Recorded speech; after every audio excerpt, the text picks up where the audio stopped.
In Greek mythology, there are these sea monsters named Scylla and Charybdis. Scylla is a six-headed sea monster that perches himself on a cliff near a strait, and he devours whoever gets close to him. In that same strait, there is a sea monster named Charybdis. And Charybdis is a very large whirlpool that pulls in anyone who gets close to him and pulls them into the depths. Any sailor who decides to take on this strait would have to avoid Scylla, the six-headed monster, on the one side, but if they got too close to Charybdis, the whirlpool, they'd be pulled right in. The pull of the whirlpool is a great picture to keep in mind when we hear the Bible speak about temptation. Temptation is when you are enticed by the devil, the world, and even your own sinful nature to sin. And that enticing can come in all different forms, but Proverbs 1 verses 10 to 19 warns specifically against the desire to be liked, a sense of belonging, the approval of your peers, and the feeling of camaraderie. These things can pull you in to join in with violence, with theft, with the promise of ill-gotten gain. It can lead to all kinds of wickedness. Wickedness that you never planned on being a part of, but accidentally or somewhat accidentally found yourself in. Wickedness that wasn't always thought out, but was entered into impulsively. It didn't have to be logical. In fact, logic really wasn't a part of the process at all. The Bible teaches us that the end result of wickedness, it never leads to blessing.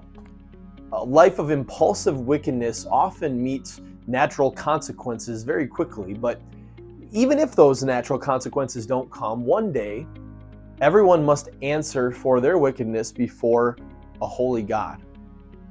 So, be on your guard against these temptations. In fact, Solomon says, "My son, if sinful men entice you, do not give in to them." And later, "My son, do not go along with them. Do not set foot on their paths." Avoid these temptations and avoid the people that would lead you into them. Don't put yourself in those positions.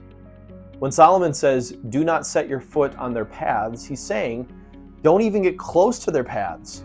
Because like the whirlpool Charybdis, you can find yourself being pulled in.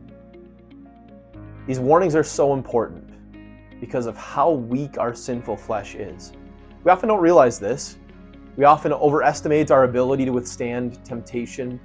We think that we can put ourselves in the path of wickedness and remain immune. We think we're strong. Not so. We are weak.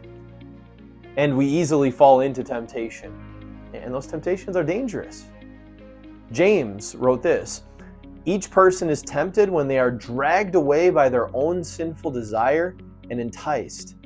Then, after desire has conceived, it gives birth to sin, and sin, when it is full grown, gives birth to death." Who can save us from this body of death? Thanks be to Jesus. On your behalf, Jesus never gave in to temptation.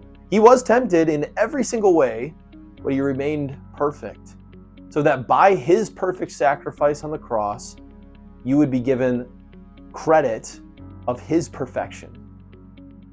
So for your failure against temptation, Jesus has saved you. That's good news. And it is that good news that produces within us a desire to flee temptation. So when temptation comes, run away. Even better, don't put yourself knowingly in the path of the wicked any longer. In light of that salvation, hear these words of wisdom from Proverbs chapter 1, verses 10 to 19. "My son, if sinful men entice you, do not give in to them. If they say, 'Come along with us, let's lie in wait for innocent blood. Let's ambush some harmless soul. Let's swallow them alive like the grave and go and whole, like those who go down to the pit. We will get all sorts of valuable things and fill our houses with plunder. Cast lots with us. We will all share the loot. My son, do not go along with them. Do not set your foot on their paths, for their feet rush into evil. They are swift to shed blood. How useless to spread a net where every bird can see it. These men lie in wait for their own blood. They ambush only themselves. Such are the paths of all who go after ill-gotten gain. It takes away the life of those who get it.